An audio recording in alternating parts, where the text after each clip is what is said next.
Assalamu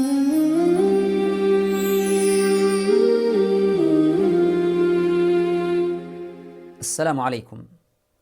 Why the longest surah in the Quran called Al-Baqarah, the cow? You will answer, because there is a story of the people of the book before us, and during that story there is a story of the cow. That's right. But let me tell you something. The surahs of the Quran, the names, especially those names that Prophet ﷺ named it, it's so deep. So deep. The name can join all the topics of the surah. Even in the first time, it seems different topics, but that name can join all the topics together. Yes, it's because of the story of the cow. But in Surah Al-Baqarah, there's some themes more important. We have the rules of Salah, Zakah, Hajj, fasting, the rules of family, the rules of business. It seems more important than the story of the cow. But the names of the surah is just like this.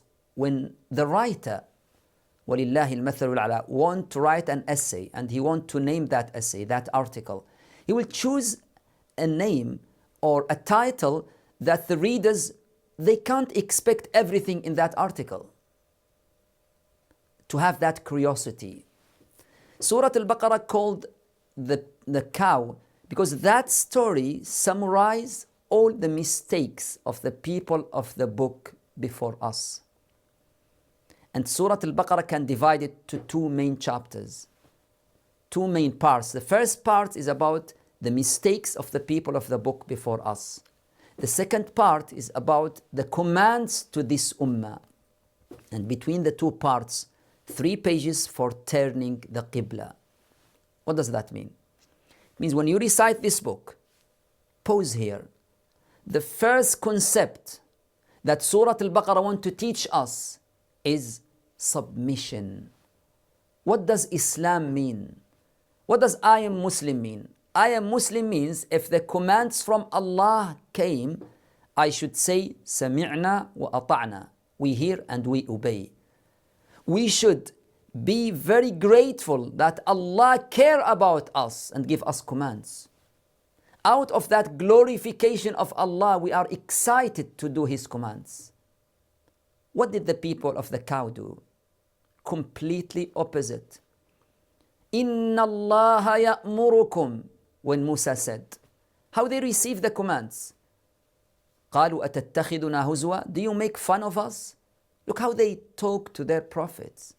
Because there's no glorification in their hearts towards their Lord. Even look at their style of talking. They said, Ud'u lana rabbak. Call your Lord. They didn't say, Rabbana, our Lord. They say, you Lord. There's no glorification of Allah. That's why they take these commands as a duty, as a heavy responsibility. There is no motivation to do that commands. The motivation is to glorify your Lord, to submit to your Lord. Compare this, the people of the cow, with the believers in the end of Surah Al-Baqarah. The dua that every Muslim he memorize and say it every night. ربنا لا تؤاخذنا إن نسينا وأخطأنا ربنا ولا تحمل علينا إصرا ربنا our Lord. Because believers, they glorify Allah first and then they receive the command with excitement. If you understand the mistakes of the people before us, then now you can receive the command, whatever the command is. But between the two parts, there's turning of the Qibla. Qibla was in Quds with the people of the book. And now Qibla towards the Mecca with our Prophet Muhammad sallallahu alaihi wasallam. Turning of Qibla indicate turning of leadership from the people of the book before us because of their mistakes to this ummah with the leadership of our Prophet sallallahu alaihi wasallam. So when you recite Baqarah, always remember, what does I am Muslim mean? Means I glorify my Lord, I'm ready to receive the commands with excitement, and I always will say, سمعنا وأطعنا. We hear and we obey. May Allah forgive us. Assalamu alaikum.